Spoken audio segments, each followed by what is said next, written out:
My first pick gonna be Damian Lillard. Do you want to see something interesting? Here's a graphic of each and every teammate Giannis Antetokounmpo has played with in the NBA. They are all the players from all the seasons of the last 10 years, and are represented based on their performance in terms of box plus minus and win shares, statistical performance indicators. Over the years, Giannis has had many teammates, such as O.J. Mayo, Jabari Parker, and starred alongside Jason Terry for 2 seasons, although it was a bit strange. However, his best teammates have arrived in recent seasons, such as Brook Lopez, Eric Bledsoe, Chris Middleton, and Drew Holiday. There have been some good seasons from some good players in this period, and Giannis has made the most of it. And then there's his new teammate, Damian Lillard, who will easily be the best player he's ever played with. The NBA has a new super team, and right now they are the favorites to win it all. As a Blazers fan, I've seen dark days, days I wouldn't wish on my worst enemy. I watched my team make its way to the conference finals for the first time in 2 decades, only to be swept and never return. I've had to watch the overlooked player become a legend while the guy we picked couldn't even stay on the court. I watched Brandon Roy blossom into a star and then retire literally 50 games later due to injuries. This is enough to drive anyone crazy. And then the chosen one, our loyal king, the only light of hope in a bleak and desolate franchise, just packs up and leaves for the Bucks, and we're left with DeAndre Ayton, a guy we're not even going to keep, a rookie and a 7th grade student. And I'm not even sure where the Bucks came from. The Blazers and Heat got caught in one of the strangest and most protracted conflicts of the last 3 months, and out of nowhere the Bucks came along and signed him for a reasonable price. And as sad as I am to see Dame go, I'm happy for the guy. The man has been in the league for 11 seasons and has played with only 1 All-Star, and it wasn't even recently. In fact, throughout his career, Dame has been named to 7 All-NBA teams, a feat only 46 players in NBA history have achieved. Of these players, only 13 have never won an NBA championship, and these 13 players, whether active or retired, are regarded in the same disdainful way, all-time greats who never won a ring. Only 4 of them are still active today: Chris Paul, James Harden, Russell Westbrook and Damian Lillard, and all 4 have reached the same point in their careers. So after 3 months of uncertainty, I think this is the best option, not only for Lillard, but for Giannis and the Bucks. In fact, this trade was anticipated last season during the 2023 All-Star Draft selection. Among all the All-Star reserves, Giannis chose Damian Lillard as his first pick in 2022. When Dame was asked which player active would like to play, his answer was Giannis. Fast forward 18 months and they both got their wish. Now that he's on the Bucks and has a teammate that far surpasses anyone they've played with before, how good is this duo really? We've seen countless superstar couples be lauded with high expectations only to fall short and accomplish virtually nothing together.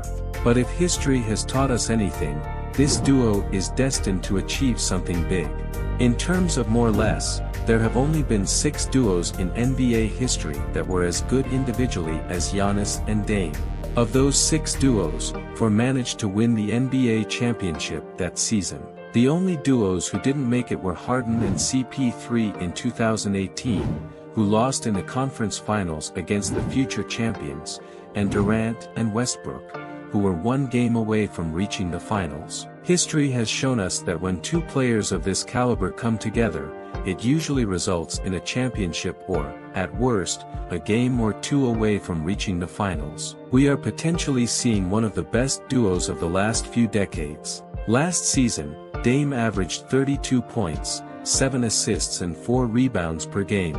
These aren't just historically great numbers, it's a statistic that only Michael Jordan, James Harden and Luka Doncic have achieved in NBA history. Even more surprising, Dame accomplished all of this with record efficiency. The season past data, Giannis averaged 31 points, 11 rebounds and 5 assists per game. Statistics that have not been achieved since Wilt Chamberlain did it almost 60 years ago. Both are coming off historically excellent seasons. We haven't seen a pairing like this since KD joined Steph on the Warriors in 2017. In fact, the last time in recent NBA history that two scorers of this caliber teamed up was never.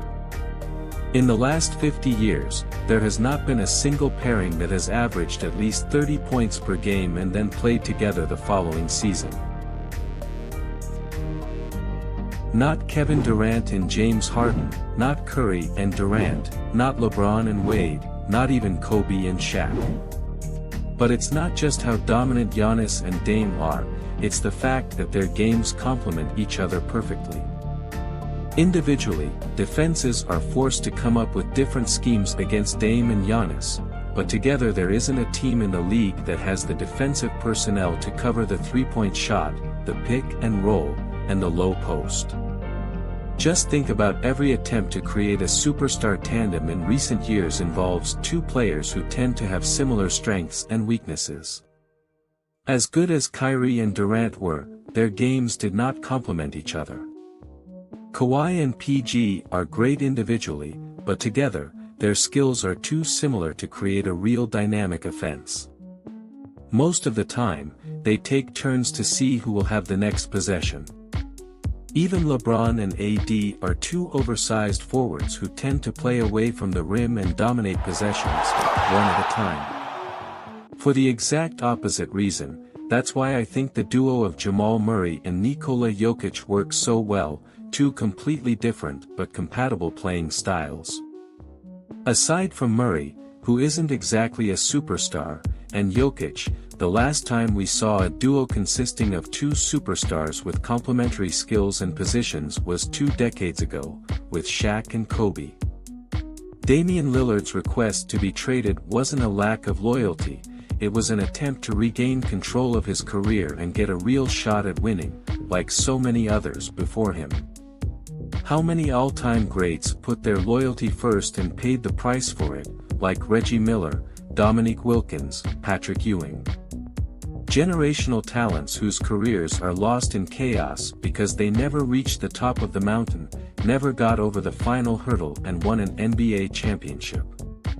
Is it better to stick with an organization in the hope that things will eventually work out, even though things never quite worked out?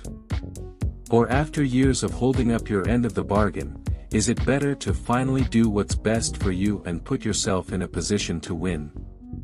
Well, the answer lies in the players who put themselves first in the 2000s. Kevin Garnett's incredible talents were being wasted in Minnesota, so he said enough and left for Boston, a move that changed the direction of his career and his legacy. If Kevin Durant had never left OKC, perhaps we wouldn't know him as a two-time champion and Finals MVP, but as another generational talent who never quite made it. Even LeBron James made the decision to leave the franchise that drafted him for an organization that actually gave him a chance to win a title.